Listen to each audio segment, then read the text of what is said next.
Selamat datang kembali. Nah, kali ini kita mau coba gali lebih dalam nih tentang Wihara Kek Lok-si di Penang, Malaysia. Kita punya beberapa sumber ya, ada artikel Wikipedia, ada juga info langsung dari wiharanya. Misi kita ya, coba pahami inti dari tempat yang sering disebut permata warisan Malaysia ini. Mungkin Anda pernah dengar lah ya, ini salah satu kompleks wihara terbesar, katanya sih termegah juga di Asia Tenggara. Iya betul, gede banget memang. Sumber-sumber yang ada ini nunjukin kalau ini tuh kompleks yang wah megah gitu ya. Lokasinya di atas bukit, di air hitam, pemandangannya langsung ke laut. Kebayang sih indahnya.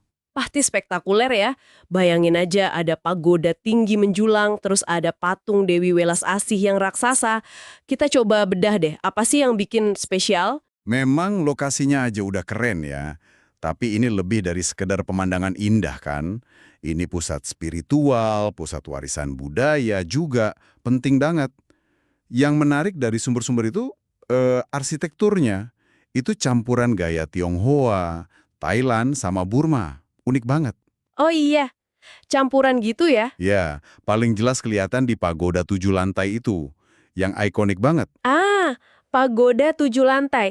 Itu yang kadang disebut pagoda 10.000 Buddha atau pagoda Ramavi juga bukan? Betul, itu dia. Katanya di dalamnya ada 10.000 patung Buddha ya, dari Pualam sama Perunggu. Wow. Iya, 10.000. Belum lagi patung Perunggu Dewi Guani yang tingginya lebih dari 30 meter. Gede banget itu. Beneran raksasa. Nama Kek Lok-si sendiri artinya bagus ya. Wihara kebahagiaan tertinggi atau wihara tanah murni. Dalam banget maknanya. Oleh Yang Mulia Beolin.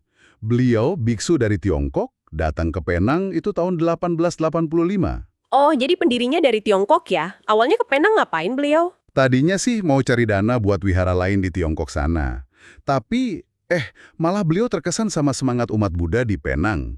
Akhirnya diangkat jadi kepala wihara tertua di sana. Wah, jadi nggak sengaja gitu ya?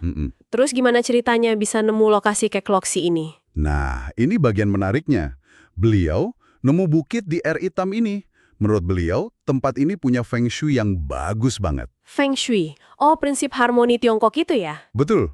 Sumbernya bilang bentuk bukitnya itu kayak bangau lagi melebarkan sayap.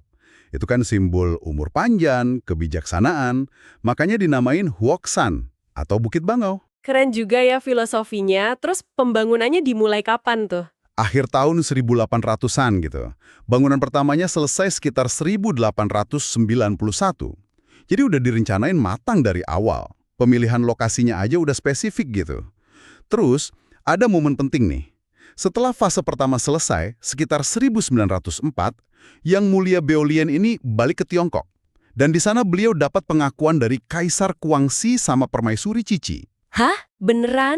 Dapat pengakuan dari Kaisar Tiongkok langsung? Iya, bukan cuma pengakuan biasa. Mereka ngasih hadiah sutra, naskah tulisan tangan kaisar, bahkan relik Buddha. Wow, itu sih luar biasa ya, kayak dapat restu langsung dari kekaisaran gitu.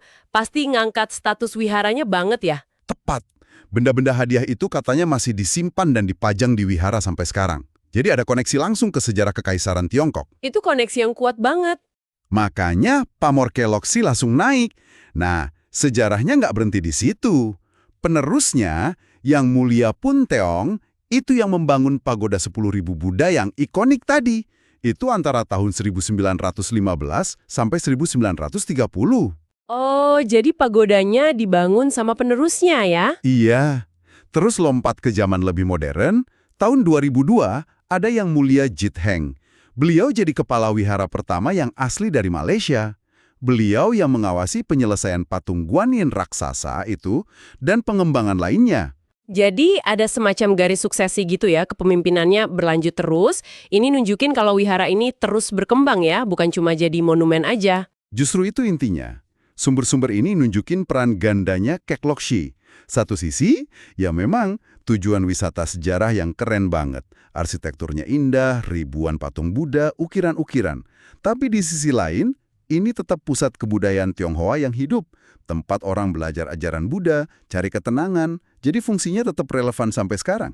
Oke. Jadi kalau kita simpulkan nih, intisari dari Kekloksi ini apa ya? Jelas ini kompleks wihara yang luar biasa ya di Pineng. Terkenal banget karena pagoda 10.000 Buddha sama patung Guan Yin raksasanya. Sejarah pendiriannya juga unik, ada cerita soal Feng Shui, terus pengakuan dari Kekaisaran Tiongkok segala. Dan lebih dari itu ya, ini tuh kayak perwujudan perpaduan budaya. Ada Tionghoa, Thai, Burma, nyatu jadi satu di pusat spiritual dan budaya yang dinamis. Ini warisan yang terus hidup, terus beradaptasi. Bukan cuma artefak masa lalu yang diam aja gitu. Mungkin karena Kekloksi ini ngasih contoh nyata ya, gimana satu tempat bisa jadi jendela ke masa lalu, sekaligus jadi pusat spiritualitas yang hidup buat orang sekarang, plus karya arsitektur yang bikin kagum. Simbol warisan yang masih berdenyut lah istilahnya. Betul.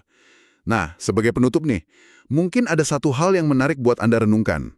Di tengah gempuran modernisasi, pariwisata massal, gimana ya caranya tempat kayak Kekloksi ini bisa tetap jaga keseimbangan? Antara jadi ruang sakral yang dihormati, sama jadi ikon budaya yang terbuka dan relevan buat dunia luar. Itu tantangan sih, menjaga keseimbangan itu. Sesuatu untuk kita pikirkan lebih lanjut.